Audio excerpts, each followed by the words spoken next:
Hai semuanya, kamu pernah nggak merasa hidup ini penuh perhitungan? Mau beli sesuatu mikirnya lama. Mau mulai nabung, bingung metodenya. Mau investasi, takut rugi. Mau bisnis, tapi terlalu banyak pertimbangan. Akhirnya, apa yang terjadi? Nggak ngapa-ngapain.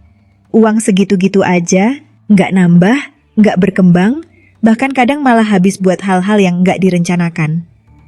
Ini yang disebut overthinking finansial. Kita kebanyakan mikir, tapi minim eksekusi. Merasa kayak udah bijak karena selalu mempertimbangkan segala risiko, tapi akhirnya nggak kemana-mana. Uang yang tadinya mau dikelola dengan baik, malah cuma numpang lewat aja. Lucunya, banyak orang yang merasa mereka itu miskin karena kurang uang, padahal kenyataannya mereka cuma terlalu takut untuk mengambil keputusan finansial. Setiap langkah harus dihitung sedetail mungkin, setiap keputusan harus dipertimbangkan dengan matang, tapi pada akhirnya mereka tetap nggak bergerak. Dan ironisnya, justru orang-orang yang santai dalam mengambil keputusan, yang kadang nekat dan nggak terlalu banyak perhitungan, malah lebih cepat sukses secara finansial. Kenapa bisa begitu? Karena terlalu banyak rencana yang nggak dijalankan itu ibarat peta yang nggak pernah dipakai buat jalan. Mau sehebat apapun peta itu, kalau kita nggak pernah melangkah, ya kita tetap di tempat. Dan di dunia finansial, waktu adalah uang. Semakin lama kita ragu-ragu, semakin besar kerugian yang kita alami, bukan karena kehilangan uang, tapi karena kehilangan kesempatan buat tumbuh. Sekarang, mari kita bahas kenapa overthinking finansial ini jadi masalah besar, gimana cara menghindarinya, dan gimana kita bisa mulai melangkah tanpa harus terjebak dalam ketakutan yang nggak perlu. Banyak orang merasa bahwa semakin banyak mereka berpikir dan merencanakan, semakin baik keputusan finansial yang mereka buat. Logikanya terdengar masuk akal. Tapi masalahnya, dunia nyata nggak selalu berjalan sesuai teori. Semakin kita overthinking, semakin besar kemungkinan kita malah nggak ngelakuin apa-apa. Misalnya, ada seseorang yang ingin mulai investasi. Dia rajin baca artikel tentang saham, nonton video edukasi tentang reksadana, bahkan ikut seminar tentang properti. Tapi, begitu saatnya untuk benar-benar mulai, dia selalu punya alasan untuk menunda. Harga saham sekarang kayaknya lagi nggak bagus, atau takut nanti ada krisis ekonomi, atau aduh masih ragu sama platform investasinya. Hari berganti minggu, minggu berganti bulan, bulan berganti tahun. Dan tebak apa yang terjadi? Orang ini masih di titik yang sama. Dia masih punya rencana besar, tapi gagal untuk eksekusi. Sementara itu, teman-temannya yang lebih santai, yang nggak terlalu banyak mikir tapi berani melangkah, udah mulai merasakan hasil dari investasi mereka. Kenapa bisa begitu? Karena dalam dunia finansial, ada satu prinsip yang sering dilupakan orang. Waktu lebih berharga daripada kesempurnaan. Bayangkan ada dua orang yang sama-sama ingin mulai investasi. Yang pertama, si pemikir berat, menghabiskan 1 tahun buat riset semua kemungkinan risiko. Yang kedua, si eksekutor, langsung mulai dengan modal kecil tanpa terlalu banyak mikir. Setahun kemudian, si pemikir berat masih sibuk membaca teori, sementara si eksekutor udah mulai memahami pola pasar, bahkan mungkin udah dapat untung kecil-kecilan. Karena pada akhirnya, pengalaman di lapangan jauh lebih berharga daripada teori di kepala. Tapi kenapa kita sering terjebak dalam overthinking finansial? Salah satu penyebabnya adalah takut salah langkah. Kita nggak mau kehilangan uang, jadi kita selalu menunggu momen yang paling tepat buat bertindak.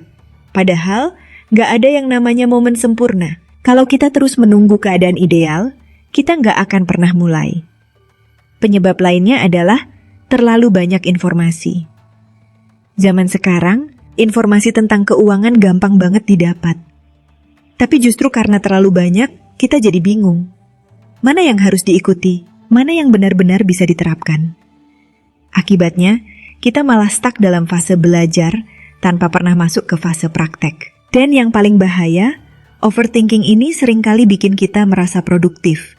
Padahal sebenarnya nggak ngapa-ngapain. Kita merasa udah berusaha keras karena banyak membaca, banyak nonton, banyak diskusi tentang keuangan. Tapi ujung-ujungnya, rekening tetap kosong, investasi nggak jalan, bisnis nggak dimulai. Yang lebih menyedihkan, semakin lama kita menunda, semakin besar kemungkinan kita menyerah sebelum mulai. Kita mulai berpikir, kayaknya emang bukan jalanku deh. Padahal, masalahnya bukan di jalannya, tapi di langkah yang nggak pernah diambil. Lalu, gimana cara keluar dari jebakan overthinking ini? Pertama, sadar bahwa keputusan finansial nggak harus sempurna. Banyak orang takut bikin keputusan karena ingin hasil yang sempurna. Tapi dalam dunia finansial, nggak ada keputusan yang 100% benar atau salah. Semua investasi ada risikonya, semua bisnis ada tantangannya. Yang penting bukan mencari keputusan yang sempurna, tapi belajar dari setiap langkah yang diambil. Kedua, mulai dari yang kecil. Kalau terlalu takut investasi besar, mulai dari nominal yang kecil dulu. Kalau terlalu ragu buka bisnis besar, coba jualan kecil-kecilan dulu. Yang penting, langsung praktek. Dari situ, kita bisa belajar lebih cepat daripada sekadar membaca teori. Ketiga, batasi konsumsi informasi. Seringkali kita terus-terusan mencari informasi baru karena merasa belum cukup tahu. Padahal, semakin banyak kita baca, semakin bingung kita jadinya. Pilih satu sumber yang benar-benar bisa dipercaya, lalu mulai bertindak berdasarkan itu. Keempat, kasih diri sendiri batas waktu. Misalnya, kalau kita mau mulai investasi, kasih waktu seminggu buat riset. Setelah itu, harus langsung eksekusi, sekecil apapun langkahnya. Kalau kita nggak memberi batas waktu, kita bakal terus menunda tanpa akhir. Dan terakhir, ingat bahwa nggak melakukan apa-apa itu juga risiko besar. Banyak orang takut rugi, tapi lupa bahwa diam di tempat juga bisa bikin rugi. Harga barang terus naik, peluang makin sempit, dan waktu yang kita buang nggak bisa dibeli lagi. Jadi kalau kita terus overthinking dan nggak pernah bertindak, kita justru lebih rugi dibanding orang yang nekat tapi akhirnya belajar dari kesalahannya. Jadi, kalau hari ini kamu masih sibuk mikir dan belum mulai apa-apa, tanya ke diri sendiri, mau sampai kapan? Karena kalau kita terlalu lama ragu, kita bakal sadar satu hal yang menyakitkan. Bukan karena kita nggak punya kesempatan, tapi karena kita nggak berani mengambilnya. Jadi, apa keputusan finansial yang selama ini kamu tunda-tunda? Mungkin udah waktunya berhenti berpikir terlalu lama dan mulai melangkah. Ingat, setiap detik yang kita habiskan buat ragu-ragu adalah detik yang bisa kita pakai buat tumbuh. Jadi, jangan biarkan overthinking finansial bikin kita kehilangan kesempatan buat punya masa depan yang lebih baik. Nah, sampai di sini dulu pembahasan kita. Semoga bermanfaat. Jangan lupa subscribe untuk video menarik lainnya. See you di next video.